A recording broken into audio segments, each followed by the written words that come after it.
Welcome back to Q&A for the day. My name is Josh Akonye, physical therapist, certified strength and conditioning specialist, and former athlete. And I'm here to answer your questions about fitness, rehab, or just life in general. And this is not medical advice. These are just my opinions. So let's get to the first question. All right. Question of the day is, should I do Nordics, RDLs, or hamstring bridges for hamstring rehab or injury prevention? Or injury prevention? All right, so we got the classic debate. You got Nordics, you got RDLs, and hamstring bridges. Now, I'm definitely overestimating my graphic design skills or my graphic editing skills, because if these don't come out correctly, hey, just rock with me, all right? But trying to figure out which one of these exercises are the best, oh man, it's been something people have been trying to do for years, all right? Study after study after study.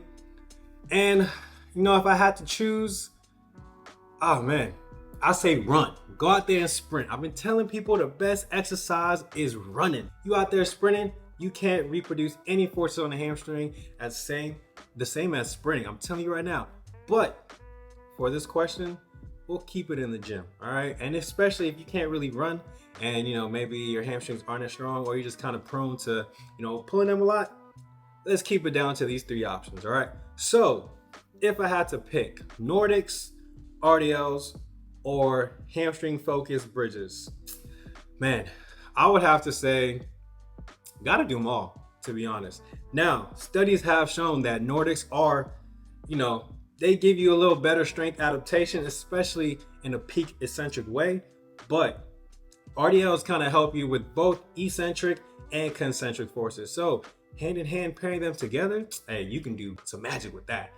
But hamstring bridges, now you're not going to really generate or basically develop a lot of strength from them. But they're a great entry point, especially if all the other exercises are very irritable or, very symptomatic and just kind of hard to do.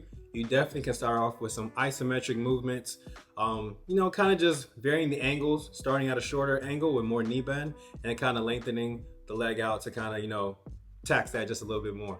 But if you're going to load it, Nordics and RDLs, I'm sorry, I just can't pick one because they're so good together. They're like peanut butter and jelly. You know what I'm saying? Like the left Twix and the right Twix. I mean, do you get a Twix just by itself? No, you got to have them two together. So if you don't have both of those in your programs, then you're doing yourself a disservice. But you know what you also got to do? You got to sprint. All right. If you're not running, especially if you're doing a sport or playing a sport that involves running, or you want to be athletic and you want to run, you got to run. All right. I'm sorry. You got to get at least 1 or 2 days of the week on the track, on the field, sprinting. But to help, complement that, doing these exercises, Nordics, if you can set them up. I know sometimes they may be kind of tough to kind of set up, especially if you don't have the attachments or, a machine to kind of help you facilitate that. But RDLs, you can do those just about anywhere. You can load it and you can, really feel that stretch in your hamstring and kind of load it in a lengthened position as well, which is pivotal to, hamstring prevention. Because most of the time when you hurt your hamstring, it's too much force when your hamstring is lengthened out or is, elongated. So both exercises help you, eccentrically.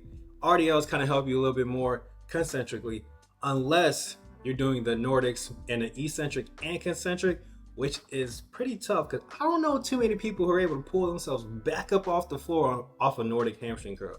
Now, if you can, hey, by all means, hey, you the man.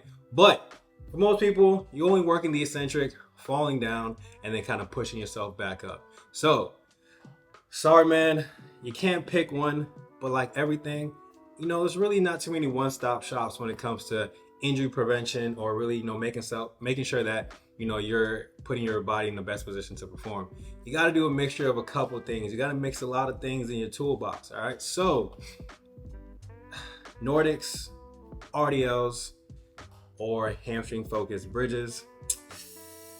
You got to just, like I said before, got to do them all. Now, the hamstring bridges, you may not have to do them as much, especially if you're not having any symptoms, or you're not having any pain or anything like that. But they don't hurt to kind of throw in the mix here and there. But something you really got to load, definitely the RDLs and the Nordics. So if you're not sprinting, you're doing yourself a disservice. And I'm gonna keep telling people to run, all right? Because you gotta run. I'm sorry. You want to stay athletic, but you don't run. It don't make no sense.